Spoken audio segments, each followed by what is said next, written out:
Welcome back to the deep dive. Today we're looking at something called modern Bushido. And, as soon as you hear that word Bushido, your mind just jumps to samurai, right? Katanas, feudal Oh, Japan. yeah, absolutely. You think combat.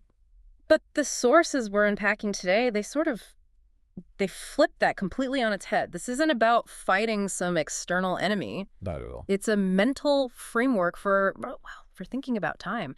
And it all starts with this surprisingly gentle image, a tree. A very specific tree. The whole concept is that human life, your life, our lives, is like a single tree with roughly 30,000 leaves. That number, 30,000, it just stopped me in my tracks. It sounds like a lot, but then you actually do the math and it's... It's about 80 years, give or take. And, one leaf is one day. The real tension here, the thing that makes this whole philosophy work, is just simple gravity. You wake up, a leaf falls. You go to sleep, it's gone. And you can't, tape it back on. Exactly. It quantifies your existence in a way that's actually pretty uncomfortable.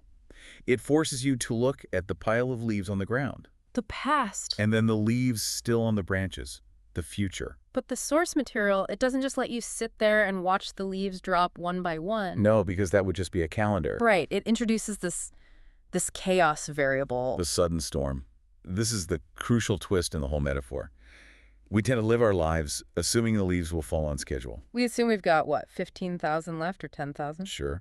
But the modern Bushido concept reminds us that typhoons, tsunamis, or, in modern terms, a car accident, a sudden illness, they exist. It's the idea that the tree can be stripped completely bare in an afternoon. And that is the reality. Tomorrow is not guaranteed. Yeah. Such a cliche that we just ignore it. We do.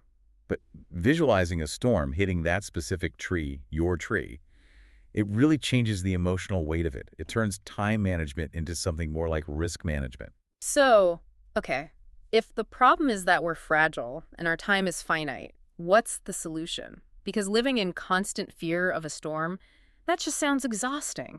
And that's where the warrior part of it comes in. The solution isn't fear, it's a ritual. A ritual? Yeah, the source suggests a specific question to ask yourself every single morning. Before the email, before the coffee, anything. If today is my last day, what must I do? What action will leave me with no regrets? And notice the phrasing there. It's not what do I want to do. It's what must I do. Exactly. That just cuts through all the fluff. It seems like this is directly targeting that impulse we all have to just defer things. The I'll do it tomorrow trap. Yeah. That is the enemy in this framework. Yeah. The modern warrior isn't fighting a guy with a sword. They're fighting that little voice that says, someone else can handle it, or I'll get to it later. Because if the storm does come today, later doesn't exist. There is no later. I think that's a really important distinction. Being a warrior here, it just means being present. It means refusing to sleepwalk through your day. It's about the intensity of the current moment. The argument here is that this kind of focus is what creates an extraordinary life. Not, grand achievements necessarily, but the simple refusal to waste the leaf that is falling right now. So it turns mortality from something scary that you push away into a tool for focus. Precisely. It sharpens the edges of the day.